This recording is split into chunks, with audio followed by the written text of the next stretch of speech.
Good morning. This is Michael, obviously. Just wanted to let you know that this video is recorded on January 4th of 2023, and it goes into a little bit of detail on what my plans are for the RV. But more importantly, you should know that a lot of the plans that I discuss here have changed. The important part is that I'm recording videos again, and hopefully this content is interesting to you, and if it is, I would appreciate a like at the very least, and wait till the very end to see if you want to subscribe. And if you don't, I'd love to know why.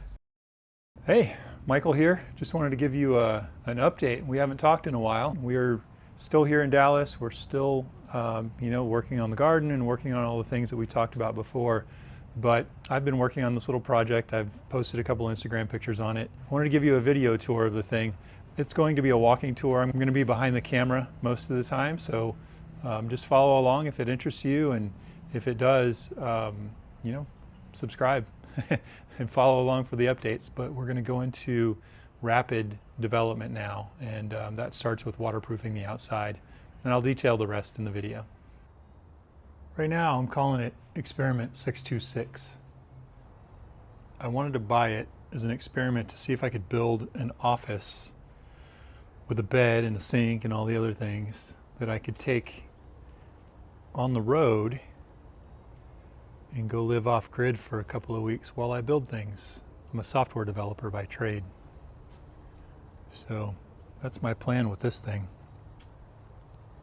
See if I can make it something worthy of the road, of course, so I don't die. That's a good start. Body's in good shape. There are a couple of little cosmetic things, but for the most part it's in good shape. Got to replace the seals around that window. They leak. I removed the spare tire, and I got rid of the ladder that goes up to the top. The reason I did that is because that entire top, the roof of that thing, is going to be 4 300-watt solar panels. I've got 2 Tesla batteries that are in my old RV over there. That thing has 1,800 watts of solar on it, and those 2 Tesla batteries. I'll be confiscating 4 of those panels and sticking them up here. That'll really be helpful for power in the middle of nowhere. Let's take a look inside.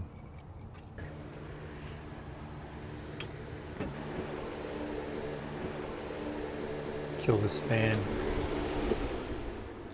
so we can hear. So I started roughing this in about, I don't know, maybe 6-8 months ago, something like that. See the cab here? It's not too bad. It'll work. So the funny thing about this is there's no heater. The heater core and all of those elements are actually missing. So that doesn't work. I completely rebuilt this cab over here. So I've still got to get the windows back in, of course, and then replace the aluminum on the front. Put the window back in that window there. I replaced the molding on the outside of this on the roof all the way down. It no longer leaks. There are no leaks anywhere. And like I mentioned on the outside, I've got to do some repairs with this window back here and replace the tail light in that corner. This air conditioner that I put in down here on the bottom, I'm actually going to put it in this space right here, right up top. And I'll reinforce the walls on both sides so that it can handle the weight of an air conditioner being up there. It'll be half in and half out, and I'll shroud it on the outside so it doesn't take direct weather. But having an air conditioner up there and then having a diesel heater on this side back behind the dinette make this pretty cool over here. So we'll have heat there from the Chinese diesel heater, and then the output of the heater will go into this vent. I'll have one that goes up underneath the dinette that direction, but this vent actually goes underneath the ground, or underneath the floor, the ground, over to this vent. So I'll have 2 vents on this side. What else? Plan for the walls. So you can see that aluminum is directly the aluminum that's outside, or metal, whatever that is. But what I've been doing is experimenting with putting 2 layers of insulation, which you can see here is Reflectix, and then I've got a 1-inch foam insulation, or not foam, styrofoam insulation here. And what I'm going to do is, when I put it on the wall, when I finish these walls up, I'm going to put a feathering strip.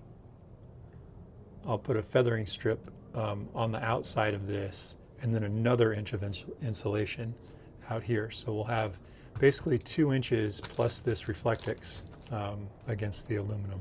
And that'll be great for insulation. I'm also removing all of the overhead vents.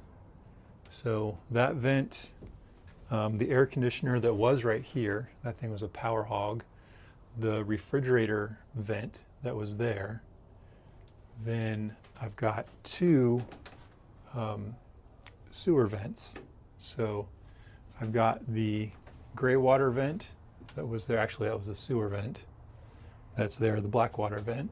And then the gray water vent that's here. And there's a little bit of repair work to do there. I'm removing those and this vent fan here. And what I plan to do is put wall-mounted vent fans. Of course, I'll have the air conditioner back on that wall, right? Remember, it's going right there.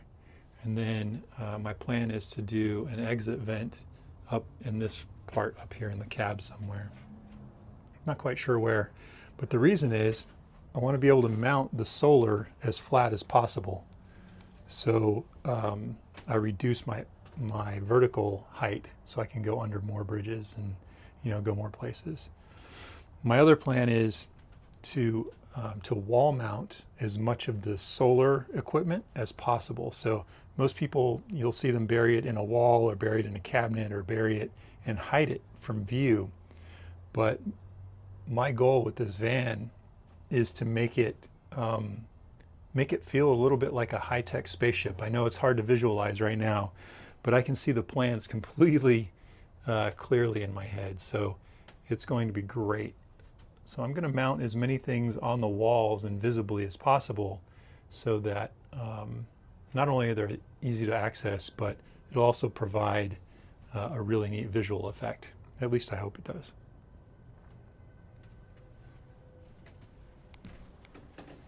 Probably just going to cover these seats for now before I hit the road, before I get this thing all ready to go. I'll do a whole bunch of sound deadening in here, kill a mat, and I'm going to put, I think, that outdoor carpet up here in the front. Speaking of outdoor carpet, that is my plan for the walls. So once I get the plywood up, I'm going to cover the plywood in musical instrument carpet. So the gray, all these walls from the counter height up will be gray like musical instruments. It'll be really, really cool. And I'm going to do a rubberized floor so that it doesn't reverberate as much. And then all of the windows in this rig are going to be completely blackout. So my idea is to build a window box out here. Remember, I've got some furring that's coming out here before I put the wall on. So that's going to make the depth between the actual window and the outside of the wall enough that I can put a roller blind up here recessed into a slot. So that'll make a lot more sense if you've seen this done in homes. But when you pull the blinds down, that roller blind goes into a slot, blocking out 100% of the light. And I'm going to do that with all of these windows. So I will be able to be in the middle of the desert or in the middle of the mountains or wherever I'm going to be. And when I'm streaming on the internet, which I plan to do, we haven't talked about that. When I'm streaming on the internet, you won't have any clue where I am. So that's going to be a good time.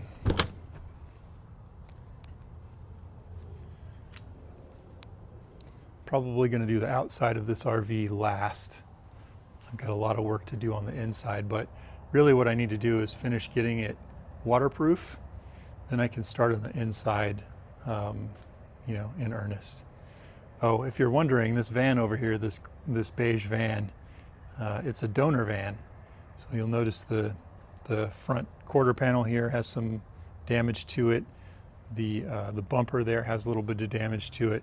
These quarter panels are $350 a piece on eBay, maybe $400. I haven't looked lately, but this entire van was $1,000. So I'm able to rescue some of the dashboard components out of it. It's got a fully functioning and working heater in it, and it also has an air conditioner that works. So I'm looking forward to digging in there and getting those pieces out and getting them over into this RV. This is a 1983, if I remember, 1983 Econoline 150, and this is a 350, of course, but a lot of those parts just move from one engine to the other. It's a 351 Windsor engine, and so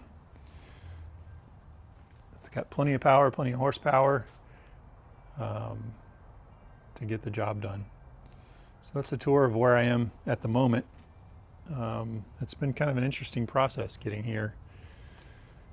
It's becoming a little more real as we enter the new year. It's kind of an eye-opening